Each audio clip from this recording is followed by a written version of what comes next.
Hi friends, எல்லோரும் எப்படி இருக்கீங்க? நான் ரொம்ப நல்லா இருக்கேன்.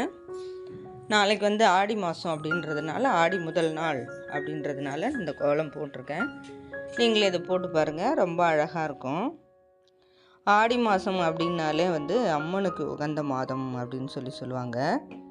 அம்மனை வீட்டுக்கு வரவழைக்கிறதுன்னு சொல்லுவாங்க. குலதெய்வத்தை வீட்டுக்கு வரவழைக்கக்கூடிய மாதம் அப்படின்னு சொல்லுவாங்க. எல்லா கோயில்கள்லையுமே ஆடி மாதத்தில் ரொம்ப விசேஷமாக நடக்கும். அம்மனுக்கு எல்லாமே பூஜை புனஸ்காரங்கள்லாம் ரொம்ப விசேஷமாக நடத்துவாங்க.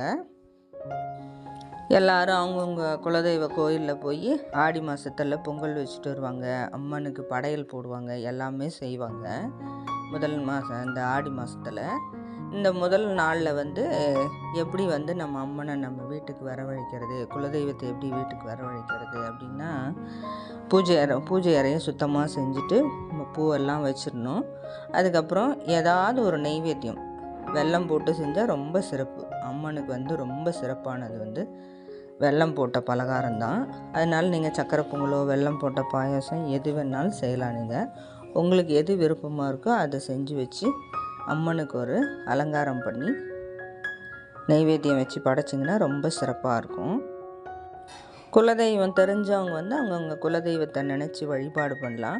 குலதெய்வம் தெரியாதவங்க ஒரு கலசம் வச்சு அந்த கலசத்தில் அவங்களோட அம்மனாக நினச்சி, அவங்களோட குலதெய்வமாக நினச்சி நம்ம வழிபாடு பண்ணலாம். கலசம் எப்படின்னாக்கா, ஏதாவது ஒரு பித்தளை சொம்பில் தண்ணியை நிறச்சிக்கோங்க. அந்த தண்ணியில் மஞ்சள், குங்குமம், வாசனை திரவியங்கள் ஏலக்காய், கிராம்பு, இதெல்லாம் பச்சை கற்பூரம் இதெல்லாம் போடுங்க. போட்டுட்டு அதில் மாவிளை சொருகிட்டு வேப்பிலை ஒன்று வச்சுக்கோங்க. அதில் குலதெய்வமே வந்துருங்க, எங்கள் வீட்டுக்கு வந்துருங்க அப்படின்னு சொல்லி நம்ம வேண்டிக்கலாம். அப்படி இல்லைன்னாக்கா ஒரு சொம்பில் அரிசி நிறைய போட்டுட்டு அதில் காசு போட்டுட்டு மேலே ஒரு தேங்காய் வச்சுக்கோங்க.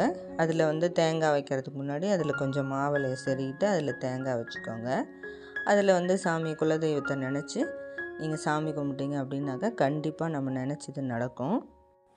ஆடி செவ்வாய், ஆடி வெள்ளி இந்த மாதிரி நாட்கள்லாம் அம்மனுக்கு ரொம்ப சிறப்பாக இருக்கும். சில பேர் கூழ் வச்சு படைப்பாங்க, இல்லைன்னா வேண்டிக்கிட்டு செய்கிறத செய்வாங்க. எல்லாமே அந்த நாளில் செய்வாங்க.